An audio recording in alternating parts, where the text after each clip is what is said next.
Yeah. Go ahead. Stepping on each other's toes already. All right. Hello, everybody. Welcome to Ceres Station Radio. I'm joined here with Seneth. How you doing, buddy? Doing okay. Yeah, just a slight miscommunication there at the beginning. I had forgotten to ask if you knew the radio countdown, because the radio countdown is you do the 5, 4, 3, but then you like pause and you wait for those last 2 seconds, like without actually counting them in. Right, which I thought I had done, but I guess maybe my brain runs a little faster. But it's all good. So yeah, we're doing another episode, and we did the series one ladder. Fifi's in chat. How you doing, Fifi? Hey, Fifi. So we had done the series 9 reveal last episode. This episode, we're going to be talking about Scavenger, which is one of the presets for season 9. Yeah, and this is a pretty interesting one in that it's pretty different from how most of the other settings have gone in the past few seasons. One of the main things is that there's not a whole lot of room for breaking logic to help out, and so I think a lot of it is pretty straightforward. Besides maybe like trying to manage your ammo counts and everything in case you need to fight Ridley without charge or Dragon or things like that, and just making sure you got enough energy tanks as well to feel comfortable. But yeah, I think overall it's pretty different from the other settings. You do have to fight every single boss ultimately, because all the locations like Gravity's behind Phantoon, Vari's behind Kraid, Space Jump is behind Dragon, and Ridley is his own location, which interestingly enough, you don't actually have to collect his item. I've figured out. So yeah. Yeah. So it's going to be interesting to talk about, this setting and how it's all working together and all the different things. I know I wrote a little bit of a notebook. We had gone over your seed actually. And I shouldn't call it your seed. It's a seed that Kaizenton ran, and then Beamer ran, and then you decided to run it. Yeah, I thought it'd be interesting to do one of the seeds that everybody else had done, just to add a bit to that conversation. And I also did another one previous to that, so I had a somewhat good idea of how things worked before actually doing the same seed that they had done. But yeah, one of the interesting things was all of us had pretty close times, all things considered. So I did make like one major mistake where I accidentally got down to like Key Hunter stairs before getting Screw. So I lost I think it was like 2.5 minutes there. But besides that, it went pretty smoothly. Remembering things is important in SMRAT. But yeah, I don't know if I had mentioned everything's going on pretty okay here. I just had to quickly lock my door because my kid decides to come in right at the beginning of the podcast and is like, "Hey," and I'm like, "No, get out." Professional studio is a little too expensive for this, so yeah, definitely. It's understandable. You're going to have a little bit of issues here and there. But otherwise, this past week has been just playing some randomizer. I've been playing the Super Metroid map randomizer on Archipelago with friends. We do a big async, and then I also have Hollow Knight in there. So we get to randomize all the items in Hollow Knight, and then the other people are playing Stardew Valley. They're playing Ori. There's a couple of different games that are all being played in that big async. Yeah, man, Hollow Knight sounds like it'd be a pretty major randomizer. Is there like a lot of quality of life or like kind of major minor type situation to help kind of speed things along? You can set it up a couple of different ways. So if you haven't played the game, it's going to be hard to describe, but the very basics are that you start off with nothing. You get item upgrades, kind of like in Super Metroid, that allow you to get better movement or better whatever the case may be. It could be vertical movement, could be horizontal movement. But there are also other items that allow you to be stronger as far as how you fight. So like in very similar to like a Dark Souls kind of vein game where you equipped items that may deal better damage if you have certain spells, or if you have or they might make your nail do more damage, or in the nail is the main weapon that you have. um so it's different from Super Metroid in that way, but it's similar to Super Metroid in the way that there's still items that give you progression, that let you climb up walls or do dashes, or like I said, just said spells that let you do certain things, and get access to certain areas. Yeah, so are they generally faster than the vanilla game? Because I know, I think it took me like 20, 30 hours to beat it. Um, a solo seed of Hollow Knight, if you are decent at it, can take about 3 hours. Okay, so not too bad overall. Yeah. All right. Well, that sounds pretty interesting. Yeah, this week, a big portion of it, WX fan, popular commentator, especially for Map Rando, also does some SMRAT, is came down to Austin to visit the majors for the CS tournament, and he spent a couple days with us before moving on to the tournament. So it was nice to meet him in person, and we got we raced a little Map Rando, and I'm a little bit better, so that was kind of fun to do. And yeah, did some go-karts at a local arcade and things like that, and ate a lot of good food. So yeah, There you go. yeah, it's been a fun week. Got 3 days off with Juneteenth being a holiday as well. So Very nice. yeah, been a good week. All right, well, you want to go ahead and get started with the video? Yeah, so let me get this up. So I'm gonna hit play on the video, and it's off. So this is Awesome. a run from, I was talking, it was in Funny's video. Let me go ahead and mute it on my side so I don't hear it. We get enough of your commentary now. Yeah. Yeah, we don't need here two of me. That's a little too much. Right. But yeah. So yeah, we wanted to go through, make notes about Scavenger and like what this mode really does for someone, right? Yeah, and like the beginning of it is much like any other SMRAT settings. Just go down and get morph. But once you get morph, it can kind of open up quite a bit. Like in one of my seeds earlier, we went to BT immediately. In this one, I believe we go to high jump or charge next. So that's definitely interesting because if bombs are the next item that you need to get, then it makes a lot of sense to just go up. While if charge is on here, it probably makes more sense to go meme route. So there's a little bit of choice there.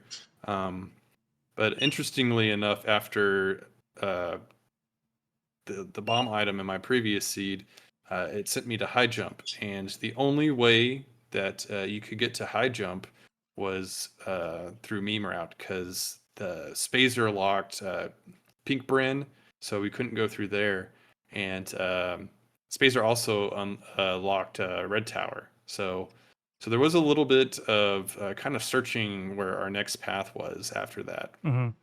Yeah, and the other interesting thing that I noted early on is that door color makes routing really interesting because there are certain routes that you can take throughout the map. So there are multiple ways to get from A to B, but because door color rando does change the colors of some of those doors, it can mean that, and we're going to see it here in just a second, where you might be able to go one way through a door, but then you can't backtrack through that same door because you don't have the right beam or you don't have the right ammo to get back through that door.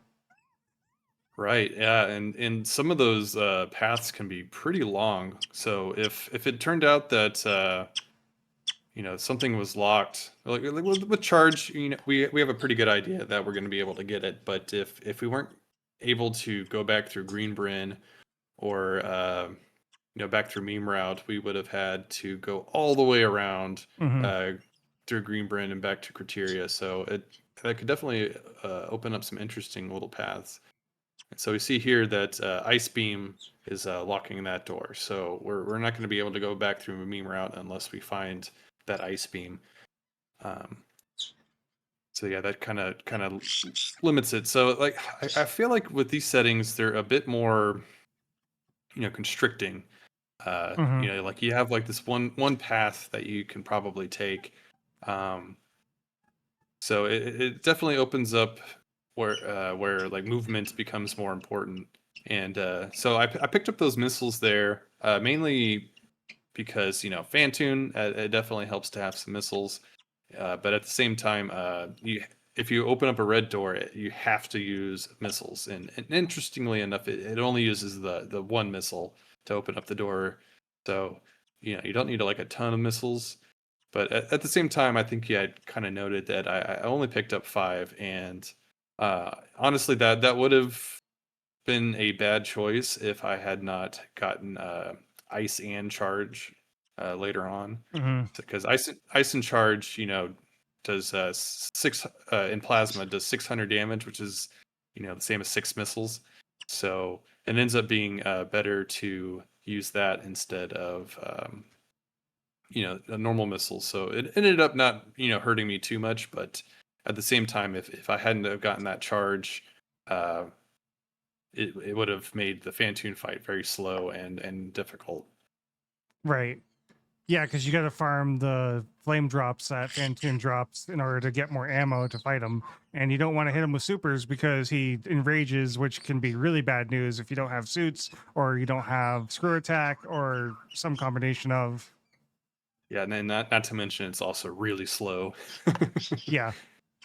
And The you're just but talking about ammo there. So the considerations for ammo, I know I had heard you say, oh, well, I kind of want to get enough ammo for Dragon, for Ridley. And then later on, when you were like, oh, I actually need to do Crocomire here, that's another consideration for ammo because if you don't have Charge Beam before you fight Crocomire, you end up having to do them with ammo. I think luckily, and you'll see it here in a bit, where you actually had charged plasma, so it was really easy for you to take them down. right. But like you had thought about that, and you're like, oh, that's a consideration. Like, if I need to fight Croc, I need to have the ammo to fight him. Yeah, it's something that you might not think about without having done these seeds before. Like in my previous seed, I didn't get charged until after Ridley. So Crocomire, I think, ends up kind of being in the middle in both of those seeds. I think in this one he's grapple step 7, I believe. So yeah, you definitely need to be aware of these little limitations. It seems like Fantoon's a little bit later, so the ammo considerations for him aren't quite as big. But Mm-hmm. but yeah, so I th- it's going to be tough to say like how much ammo should you collect before a certain point. What is it going to be better to kind of collect some along the way, or is it going to be better to wait until you have that charge? And if you don't have it by the time you get to one of those bosses, do you spend time uh, like going out of your way to find ammo at that point? Yep. Um, So so really, there's definitely yeah. I was going to say, so Go ahead. really the decision making that we can talk about so far is you have ammo, whether or not it's ammo, and it's having enough ammo in order to fight these bosses. The decision making that kind of gets taken away from you, and this is something that was being talked about in SRA and why we kind of picked Scavenger in the first place as the first one format to talk about is the thing that's being taken away is the actual route to get from A to B.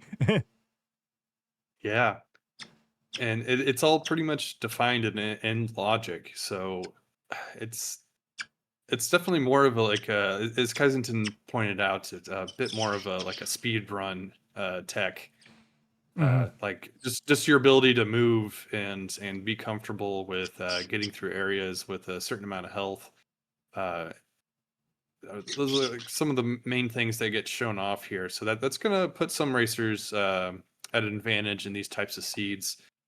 Which it would be interesting, and maybe in some of the tournament matches we get some picks and bans, or just picking the order of the seeds I did that with my finals against Kaizenton in season 7.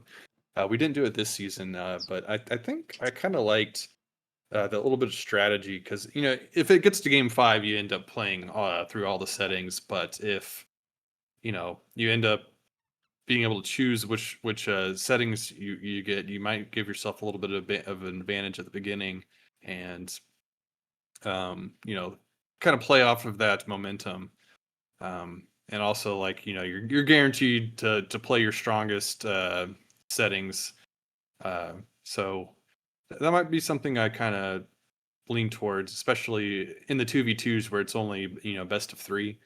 I could see each player getting to pick one, and then the last one being random from the remaining settings. I think that would be interesting to see. Mm-hmm. Well, we have one of my usual chatters in chat. How you doing, Gravy Train? I just wanted to say hi on stream. But they've never actually played Super Metroid, so this is brand new information. They've never seen the game before. Oh yeah, and speaking of new players, SMRAT is for people who are unaware, it's settings for the randomizers are very basic. Not to say that in most of these seeds you'll be able to use high level tech to progress through the seeds faster. But at the very least, these seeds are extremely doable for people who are a bit less knowledgeable in Super Metroid. So if you're going to start out doing a randomizer, I feel like these settings are probably your best bet. And even if you haven't played the vanilla game that much or at all, I think it's still fairly approachable. Just because it usually gives you plenty of health and ammunition, especially if you like collect everything that you can in order to fight the bosses, and everything should be pretty manageable. It's funny because I had played Link to the Past, not even all the way through. Uh, Maybe once or twice, maybe a few more times than that, where I got decently far in it. So, but I ended up playing the SMZ3 randomizer a decent amount before even finishing the vanilla game. So Mm-hmm. by I think I had done like 30 of those seeds before I just like, hey, you know what? Maybe I'll try it out in vanilla, see how it is. So randomizer can be a great way to get into a game all together. Yep. There are like little Varia has a nice little tracker where it'll you can load up a seed, and all the item locations will show up, and it'll allow you to click on them whenever you collect that item. And it also just point you in the right direction, like where are all the item locations. That's one of the hardest Mm-hmm. things going into a randomizer. And having that map tracker will help it be a bit more manageable, and it'll also show you what items are in logic and which items are not. So Mm-hmm. it'll help you learn the logic, which sometimes I'll use it just to you know quickly go through seeds and figure out like what the logic is telling me in different settings and stuff. So and some of it works better than others. Like Bounding Blaster is a little bit harder to do in that tracker, but like your full classic SMRAT, it's pretty easy to use that tool. So, do you kind of bring up a good segue about the point of contention that we kind of both wrote down? Is these seeds tend to reward movement more than decision making, which I mean, here's the thing. These seeds are really good. These scavenger seeds are really good for players who have either never played Super Metroid before, or maybe they're brand new to Super Metroid Randomizer and they just want to get a feel for what the randomizer actually does. Because these seeds tell you exactly where to go. It's just a matter of getting there, right? So once you've done a couple of these scavenger seeds, you start to learn the map. You start to learn the ins and outs of the map. You start to learn like where items actually are. It's not like you're having to dig through a seed to get to one item and last location it. Every location that you do is technically going to be the last location because you can only do it in one order.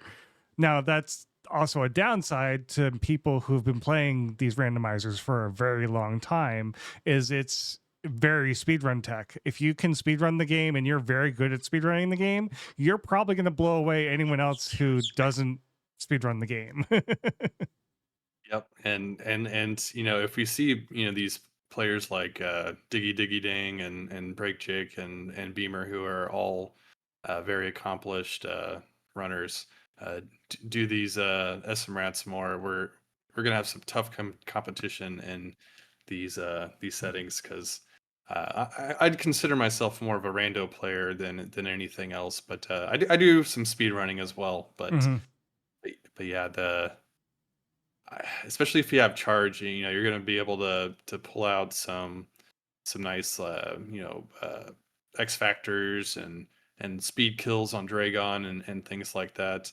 um I've found that in most of these, I will have grapple by the time I get to Dragon, so it's a little bit less of a factor. But yeah, the settings are definitely set up in such a way that, yeah, the speedrunners are gonna gonna have an easy time with this. Mm-hmm. And The other oh thing yeah, that, oh, go uh, ahead.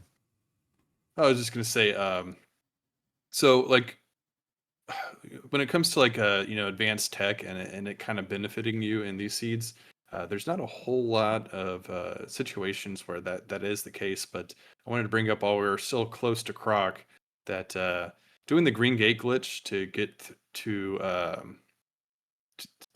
grapple in the reverse way would probably be faster than having to bomb jump uh, to grapple from the front. Mm, So there's tiny little situations where knowing the tech are going to give you a little bit of a time advantage. right. Yeah, and also you have low ammo collection rate now, right? Like you only have like what, 5 missiles, 10 supers, and 10 power bombs, and that's it. Yeah, so I think once I had gotten those 15 supers, I hadn't had charge yet. So it's like once I got the charge beam, I was just kind of like, okay, now I am completely in go mode as far as any other extra items go.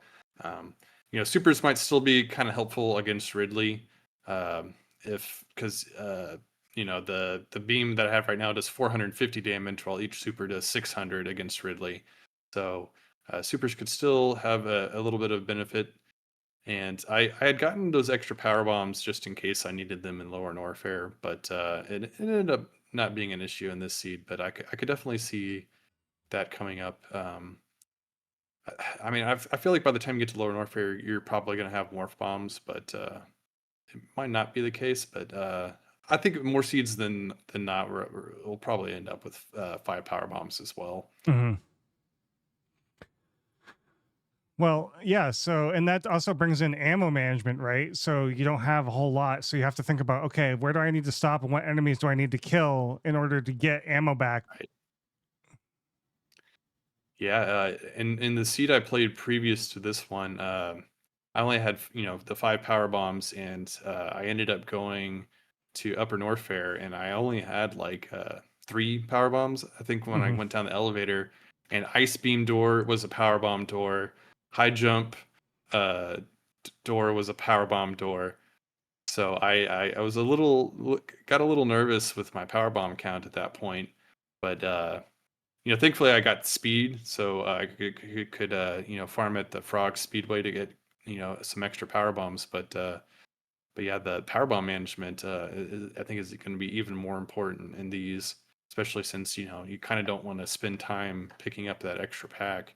So um, yeah, the choosing your farm spots is going to be one of the major decisions that you make in Hmm. these seeds. Yeah, and then not to mention just knowing, and we kind of touched on it a little bit, is um, getting from point A to point B is just a matter of, going from one place to the other. You're talking about how certain doors, if they're in the way and you can't open them, you might have to go through Forgotten Highway to get there, or you might have to go through other things to get there. It's just, it's not that great. Yeah, so I think it was this seed. I think after Spring Ball, the next item was bombs Yep. or something close to that, and I ended up passing by the moat door, which is an ammo door, normally power bomb, before getting to bombs, and I saw that the door was spacer locked, Hmm. and so since I don't have spacer currently, and didn't at the time, I had to kind of tuck away in the back of my head, like, oh wait, if I don't get spacer by the time I need to get gravity, I'm going to have to go through Forgotten Highway because it's not going to allow me to uh, go through the front door of Wreckship. So Papa Schmo wants to know, are the settings that we're talking about here with Scavenger the ones that favor movement over rando decision making? Yeah, Papa Schmo, this is definitely one of those settings where it's 100% going to favor your movement and everything like that over decision making. There's definitely little micro decisions you can make and maybe some overarching meta decisions, but overall, yeah, these are definitely more geared towards the speedrunning aspect. And yeah, welcome in, Papa Schmo. Good to see you in here. So the other thing that I noted here, just from watching the video, is that the suits end up being very close together as far as when you find them. Yeah, and just the two seeds that I played, I found that to be the case as well. They in in that one, the first one, they were one step after the other. I think these were very close as well, and it kind of makes sense. Like if it, the randomizer wants to open up the map a bit, it's gonna have to give you suits because otherwise it kind of limits you to the criteria and everything because with the SMRAT settings, the fighting Fantoon is uh, pretty late in logic in terms of like you either have to have gravity and a few E tanks or Varia and like a ton of E tanks. So it's definitely kind of closed off without those suits. So which will make managing your health and everything like that a lot easier.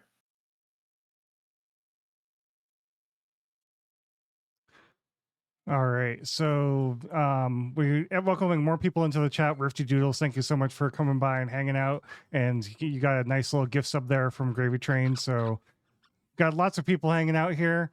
I'll be looking at the camera after to see why my camera is so oversaturated or bright.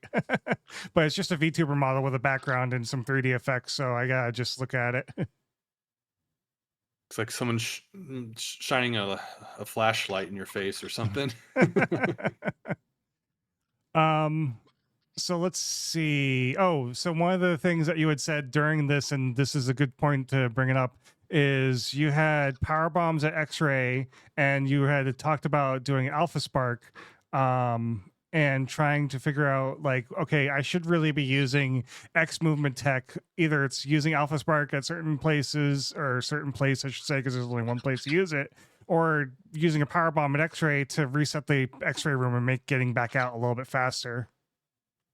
Yeah, and that's like just kind of points to the fact that the speedrunning tech really comes into play. I think 100% players are going to have especially easier time doing this compared to any percent because the movement's going to be probably closer to 100% in most cases.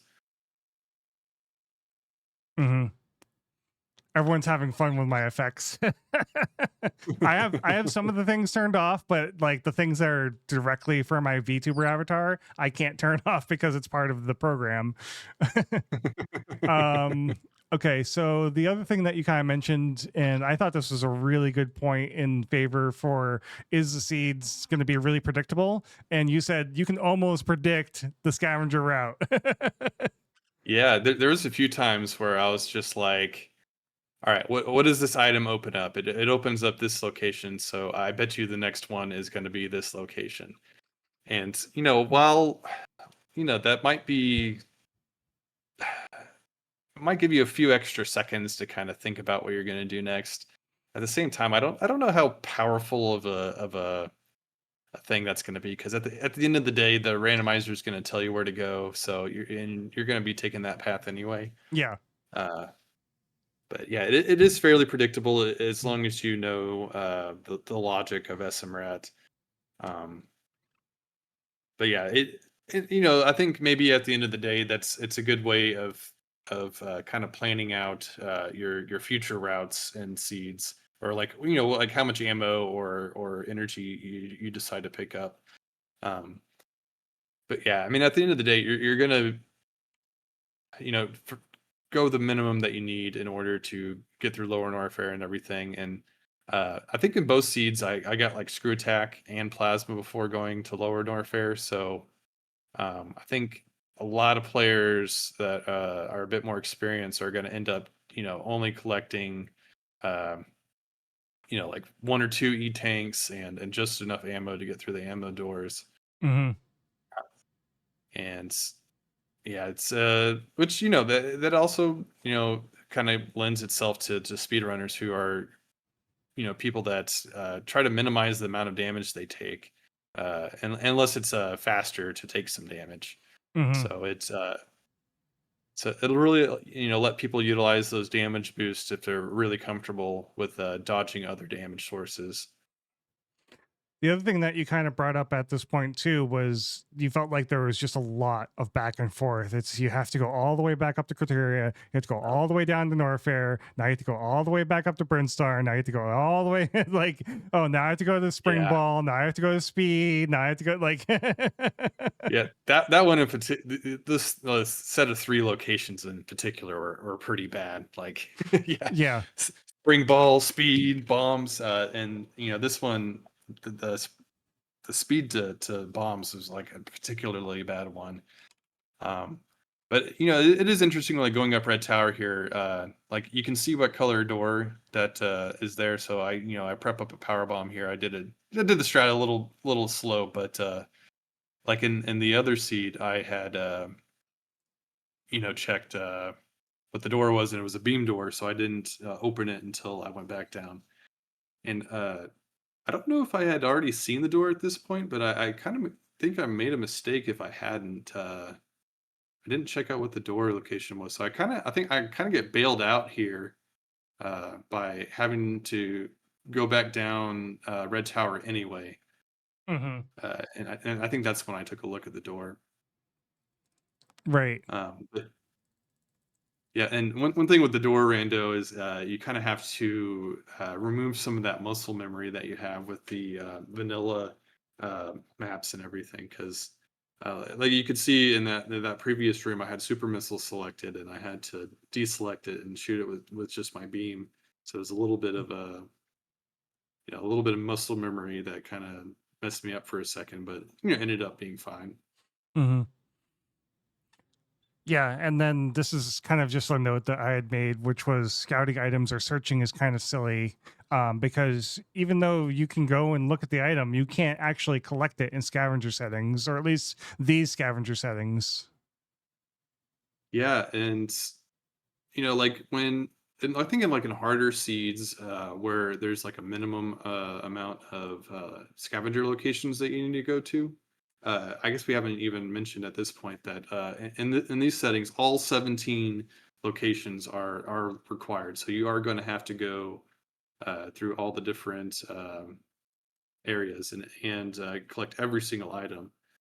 But so in like harder settings, or ones with less scavenger locations required, it would make sense to go ahead and scout out those item locations to see if they're items that you would like to have or not. Yeah. But yeah, like in my first seed, I ended up having to check out um, a Varia, or a charge location, which happened to be Varia, and I thought about it afterwards, and I'm like, I actually gained like no information from doing that. So I think it's Mm-hmm. something that doesn't make sense in these settings. And this is the point in the seed where I kind of stopped taking notes, because I was like, okay, what else are we going to see that's new or different besides the same things we've already kind of talked about, and a lot of going back and forth. And yeah. Yeah, and yeah, at a certain point, once you like, I have screw attack, charge, plasma, ice, uh, like just about anything I need in terms of getting through Lower Norfair and Meridia. Uh, so yeah, like at this point, it's just like a mad dash to the next scavenger location, Hmm. and just trying to be as fast and efficient as possible. Um, like I had mentioned though, I did go back and look at that moat door, and I did see that I was Spazer. So that's definitely one of the interesting little things that happens in this seed. Yeah. And that's kind of what makes it a little sad for me because, like, you get the first half of the seed where a lot of exciting things are happening and a lot of things that you can talk about are happening. But then, like, at the later half of the seed, it turns into okay, we have everything we need more or less to get through the seed. We just need to go through the scavenger locations, which feels kind of slow almost. It feels like you should be able to just beat the seed if you want to, but you can't. You have to do the scavenger locations. Yeah, and as a commentator and as a viewer, I'm not sure how exactly that's going to kind of like affect how our experience.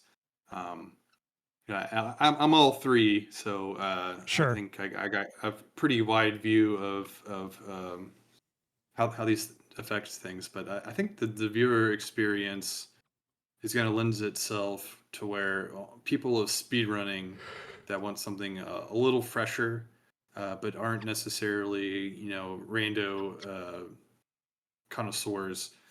They might actually enjoy these seats a little bit more.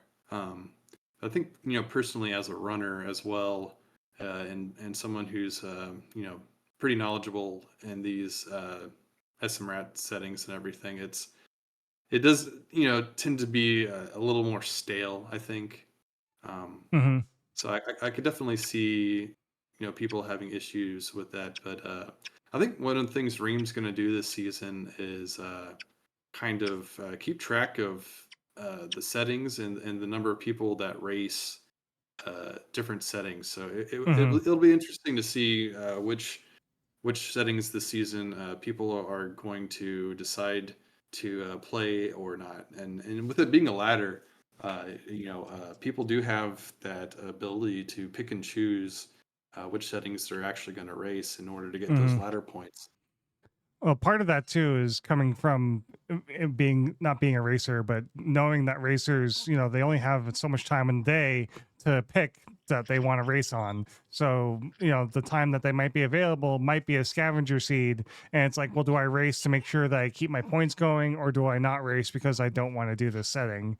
Um, yeah. Yeah, and there's definitely a meta game to it. And on top of everything else, if you're wanting those top seedings in these, you, I will say like back in season 7 where I ended up playing something like 40 something races. I would definitely like scout out who's racing, and like depending on what the settings were, and who's racing, I would choose to either do some commentary or just kind of dip out and not go for it. Hmm. So there, even besides just the races themselves, there's a little bit of gaming the point system that's involved if you really want to get a high seeding. And in this season, though, I think some of that's probably going to have to come into play, even if you want just one of those top 8 spots. Um, Hmm. but I think Reem did say that if we got like 12 people that qualify, we could easily um, kind of use that 3-person racing system that we had Hmm. this past season, and to kind of pick up that, because I think with 12 players, it would just mean that the first 2 seeds wouldn't have a bye. So Hmm. I think there's a lot of room for this season to have some interesting play here. But Kind of speaking of, we're seeing larger turnouts this season, I think, than in previous seasons. It's starting to get to a point where We're seeing 4-player races, 7-player races, just like all these people are coming out of the woodwork. I don't know if it's just because the season that started, the season 9 started at a time when kind of nothing else in Super Metroid is happening, so everyone is racing now. Right. Yeah. I mean, season 8 was happening during the Map Rando tournament, and that Map Rando tournament was very, very popular. And I was a part of the tournament as well. So even I took a back seat with SM Rat. I played some seeds offline here and there, but I had only participated in like one race early on, and then like three like right at Mm-hmm. the end, just so I could qualify for the ladder. But um, yeah, it's right now is a little bit of a lull. Apparendo's done. Um, there's no dash from what I can tell. I know speed running or speed gaming live. There you go. Is going to have an in-person event in October. So I don't know if somebody's going to put on a dash tournament or something, because I think a lot of times there'll be dash tournaments there. Mm-hmm. But yeah, not a whole lot going on. There's no vanilla tournaments as far as I can tell either. So yeah, it is a little bit of a quiet time. So I'm glad there's SMRAT can kind of pick up some of that downtime for everybody. Yeah, not to And it's mention our podcast can pick up some of that downtime. yeah, definitely. Yeah, and like you had mentioned before, this doesn't necessarily have to be an SMRAT focused podcast exclusively, but Right.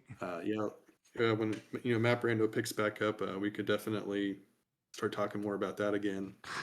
So the last thing to kind of And mention about this specific setting is that Nortorian is on. Now that's not something specific to the setting, that is a separate setting in its own. But what that means for this preset is that by getting to a certain point in the game, and once you clear all the scavenger stuff, the timer just starts. Like you just get the escape timer and you need to get back to your ship. yeah, and if at that point you will have all of the items, but if a player decides to only go like one tank or two, there's some potential to take a death on the escape. Mm-hmm. Um, and I don't see a lot of people taking like safety saves before Ridley, so that could definitely spell disaster for some people. But maybe that does add to saving as being a little bit more of a strategy just in Mm-hmm. case. And especially like I had made the decision before going to I forget if it was Plasma or Spring or something, but I made the decision to save before going to Plasma, I believe. And my reasoning there was maybe there was a door that was blocking my way through toilet. But in that particular instance, I realized afterwards that there wouldn't have been any other path to there, so it didn't matter. But I could definitely see, like especially at the beginning, saving at the ship and then checking out the different paths to the next item could be pretty good, especially if the second item is bombs.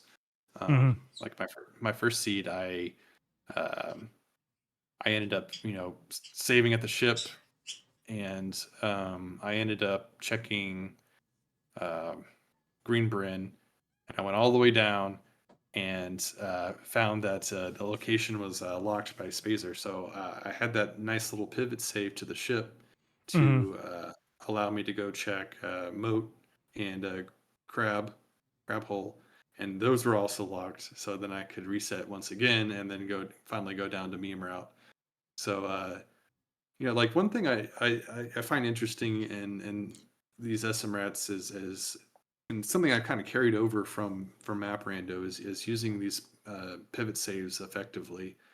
And I try to look for any sort of situation to utilize them.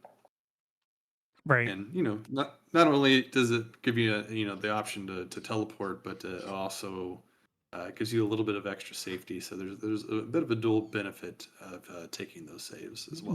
Right. And as the WX usually says, save early, save often. Yeah. Oh yeah, Fifi made a nice little shirt for him that she just got some of those iron-on letters and Yeah, made him a shirt that said "Save early, save often." So that's cool.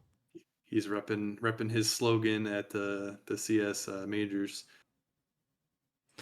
Well, is there anything else that we can really talk about these settings or this seed specifically?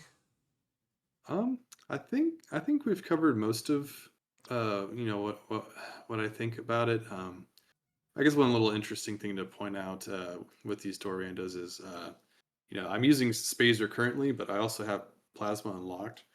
In that case, my beam would be able to unlock Plasma doors, and also vice versa if I have Plasma equipped. But Spazer collected, I can open up Spazer doors with my beam, so you don't have to turn off a beam in order to open the door or something. Right. But yeah, I think I might have mentioned it before, but yeah, one of the last things to kind of mention is that you don't actually have to pick up Ridley's item; you just have to kill him. But so far, I've only seen ammo at Ridley's location, so I'm wondering if Ridley never has any of the major items. So that might be something to kind of think about. Yeah. Is Ridley always one of the last things you do, or is it always can there be something after him?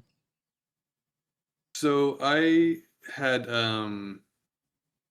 Ridley, I think on the 13th or 14th step in my first seed, and there's 17 total. So it's definitely going to put you at kind of later on once you've collected both suits and probably space jump for sure because you need to get to logically to Lower Norfair. But yeah, overall, I think Ridley's going to come pretty late, and apparently the two seeds that Beamer played, he collected charge before fighting Ridley. But in my first seed, I didn't collect charge, so I did have to get enough ammo to kill Ridley. So that was kind of an interesting little mix there. And I ended up having like 30 supers, maybe 10 or 15 missiles, and some power bombs. So it was a pretty tight little fight, or it was going to be. And then I checked mission or not mission pause, PB's a shame, and ended up finding more supers. So that made that fight like super comfortable. Well, speaking of Beamer, he's here. Hey, Beamer, how's it going? But he confirms that Ridley cannot have an upgrade. It's only either E-tanks or ammo. Gotcha. So yeah, that makes sense. It did. I mean, I guess his item's the only item that's actually like an E-tank, so I think it makes sense not to include it in the list of randomized items. But it would be interesting to see if maybe adding his item to the pool would kind of make it more interesting or not. I don't know if you can actually do that, but yeah, I think it would be a little bit more interesting too if either we could lock Plasma or charge behind Ridley each seed. I think it could make it a little bit more interesting because having to use like the maybe like PKRD beam combo or just having to decide to pick up some ammo locations would make this a little bit more interesting. Well, I guess with that, are we doing a final decision here? Is Scavenger goated or is it trash? Yeah, I think for my tastes, I'm gonna go with the trash. You know what? I'm glad that you're the first one to kind of go up on that because I was also a little bit shy to be like, oh no, it's definitely trash. But I can't speak for many of the racers because I am not a racer. I am not very good at the game, so it's hard for me to like say something like that and have like the authority to, or feel like I have the authority to make that decision. but at the same time, it's definitely a skill set, and like whatever you're used to running, kind of a opinion, because I'm sure some of the more speedrun focused runners might really like these settings. So I think it's probably one that I'm going to avoid more often than not. And if we do get picks and bans in the tournament settings, I probably decide to ban this one. Yeah, it'll be interesting to see if we do the pick ban again for the end of the season. But maybe we'll change up the settings by then and it won't even be an issue. We'll see. I mean, it's going to come down to what the players do. If people don't run the seed, then Ream's going to be like, yeah, time to change the setting because no one wants to run it. Right. Yeah, and that's one of the nice things about Reem being so evolved is he's willing to take feedback on these settings and try to make them as fun as possible for everyone. Yeah, no, definitely. All right. Well, with that, I think we'll wrap up this episode. And it's been fun talking about this. I think this is a really cool format to just really break down a single like format seed and talk about like what can the seed offer, what can't it offer? Is it really good? Is it really bad? Is it overhyped? You know, all that fun stuff. I think there's a lot to talk about with this style here, and we'll definitely think of other episode ideas as far as if we're gonna not only talk about the season settings but also specific races. What are your thoughts? Yeah. I think this is definitely a good format, and I think maybe we could even have kind of a rehash at either the end or mid season of these kind of episodes, Mm-hmm. and at that point we'll have a little bit more data to kind of confirm uh, like how these seeds play out and everything. So yeah, I think that'll be good. It's I a think revisit. yeah, I think especially at right before the end of the or beginning of the actual tournament, I think it would kind of be good to see how people have tackled these settings and kind of go over what maybe some of the strategies that got developed throughout the season, Mm-hmm. and so that like what we might expect to see in the actual tournament races themselves. So Yeah, no, yeah, definitely. So yeah, we'll definitely have to come back to this. If it ends up getting kicked out, we'll probably do a rehash or revisit early when it gets kicked right. out, just to kind of say, okay, it got kicked out, but here's how it did, here's what we found, and here's how that preset is changing. If it's going to stay Scavenger or if it's going to stay some variant of Scavenger, or how it's going to be, because I think this is Scavenger full, and then there's a version of it that is Scavenger not full. Actually, I don't think. I think this is the only way that Scavenger works. Maybe, besides limiting the amount of locations, because I th- I'm pretty sure that the Scavenger locations have to be those upgrade locations, and plus Ridley. Kaizen would be Um, the person to ask because they run these all the time. yeah, he's definitely one of the most experienced in terms of Varia settings and everything. Mm-hmm. Uh, But Well, yeah. with that, would you like to take us out?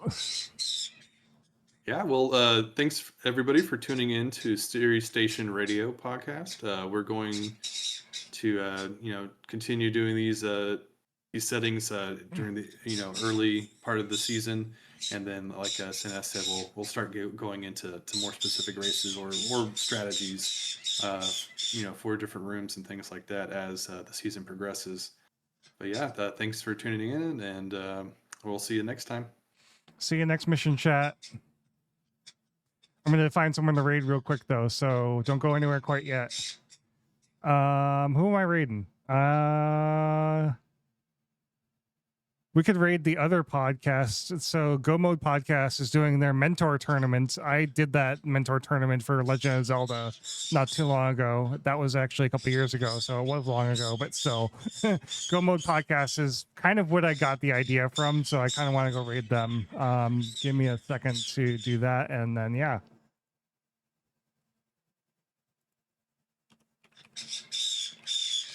Yeah. I guess Kaizenton did confirm that.